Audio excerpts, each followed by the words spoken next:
Hi guys, ഇന്ന് ഞാനൊരു sandwich ഉണ്ടാക്കാൻ പോവുകയാണ്. ബ്രെഡ്, 3 മുട്ട, കോർണിപ്പിൾസ്. അതെങ്ങനെ ഉണ്ടാക്കണമെന്ന് നമുക്ക് കാണാം. അത് പൊടിച്ചെടുത്തിട്ടുണ്ട് കോർണിപ്പിൾസ്, ബ്രെഡ് കട്ട് ചെയ്തിട്ട് എടുത്തിട്ടുണ്ട്, മുട്ട അടിച്ചെടുത്തിട്ടുണ്ട്. ശകലം എണ്ണ ഒഴിക്കുക. അതെങ്ങനെ പൊരിക്കണമെന്ന് നമുക്ക് കാണാം. മുട്ടയിൽ മുക്കിയെടുക്കുക വെച്ചു.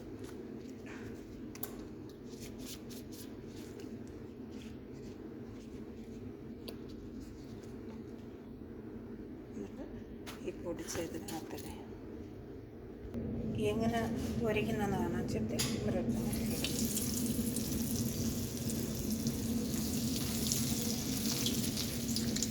അതിനകത്ത് വയ്ക്കുന്ന ഫില്ലറ്റ് ഉണ്ടാക്കാൻ ശകല എണ്ണ ഒഴിക്കുക,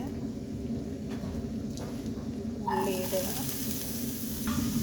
പച്ചമുളക് ചുവന്നത്, പിന്നെ പച്ചക്കറിയുടെ ഉള്ളി നന്നായിട്ട് ചുറ്റിയെടുക്കുക. ഇത് ഈ ബ്രെഡിനകത്ത് വെക്കാനുള്ള ചിക്കൻ ഫില്ലറ്റ്.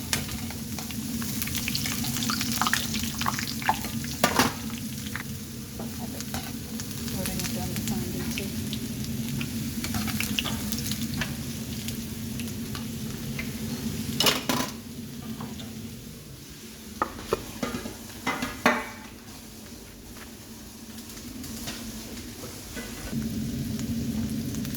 ശകലം മഞ്ഞൾപ്പൊടി ഇടുക,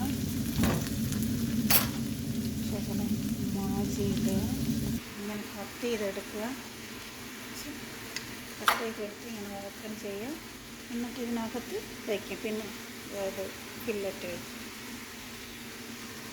ആ ബ്രെഡിനകത്ത് വയ്ക്കാനുള്ള എന്താ ഉണ്ടാക്കുന്ന കടല, പച്ചക്കടല ഉണ്ടല്ലോ, ഗ്രീൻ പീസ് ഉണ്ടാക്കും. ശകലം മൈനീസ് ഇടുക. വെച്ചു ഇങ്ങനെ വയ്ക്കുക.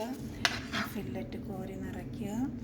നല്ല ടേസ്റ്റാണ്. നിങ്ങളെല്ലാവരും ഉണ്ടാക്കി കഴിച്ച് നോക്കുക. നല്ല ടേസ്റ്റുള്ള ഒരു എന്താ വെജിറ്റബിൾ സാൻഡ്വിച്ചാണ്. നല്ല രുചിയുള്ള ഒരു വെജിറ്റബിളാണ്. സാൻഡ്വിച്ച് റെഡി ആയിട്ടുണ്ട്. ചെത്തി നല്ല ഭംഗിയുള്ള സാൻഡ്വിച്ച്. എല്ലാവരും ഉണ്ടാക്കി കഴിച്ച് നോക്കുക.